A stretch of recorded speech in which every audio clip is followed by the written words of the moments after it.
Once upon a time, in a land far, far away, a kingdom was prospering. But peace could only last so long. The old king died. With no descendant to the throne, the kingdom fell into chaos. Lust for power blinded warriors and wizards alike. New kings emerged, only to fall the next day. But the madness of men would soon be overshadowed by a far greater evil. The magic that once gave life and good fortune had transformed into something sinister.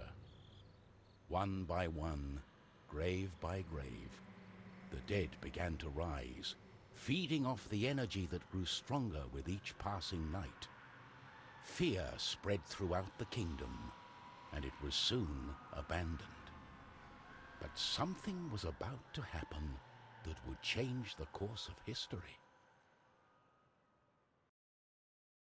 On the outskirts of the kingdom, near the Astral Academy, a thief carried out her cunning plan. She had learned of an ancient object of tremendous value. The Astral Academy, left to rot in the face of the terrible enemy, had no one to keep the treasure safe. The time was right. Everything was perfect. She had made her way to the castle and would soon lay her hands on the treasures she so desired.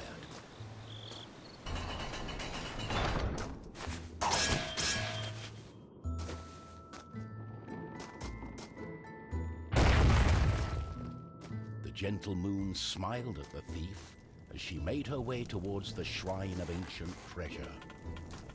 Strangely, the protective charms around the shrine allowed her to enter unharmed. I got it. As the thief lay her hand on the treasure, she had a tingling sensation. The thief would soon discover that fate had taken hold of her. Unknown to the thief, a wizard was just waking up. The wizard had taken a look in the spyglass and seen the terrible undead army. He was keen not to die. By my trousers, I must escape. He had been studying the stars and trying hard to learn the elusive fireball spell that all wizards ought to know. Of course, that was a lie. For you see, the wizard had a certain reputation with the ladies. What he had really been up to was the creation of a fake fireball potion that would have impressed the ladies and improved his status. The potion had backfired, causing a fortnight of sleep.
The wizard saw a glimmering light coming from the shrine.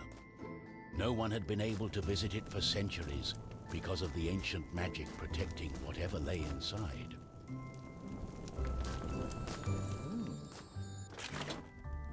My darling, why the painful look on such a pretty face?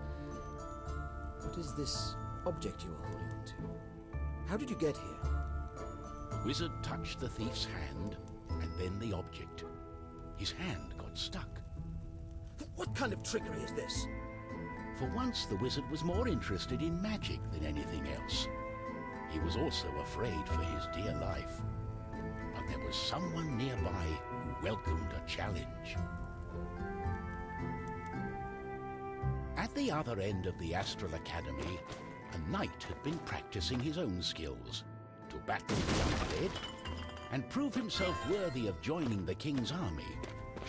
Between me and you, I did not quite understand what undead meant, but this was his chance to be the bravest knight of all. The knight felt it was his duty to protect the Astral Academy during this time of despair. He was on the lookout for anything unusual.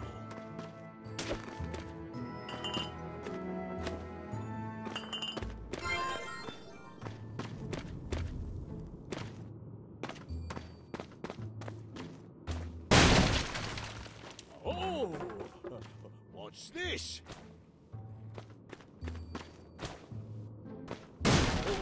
Oh! What's going on?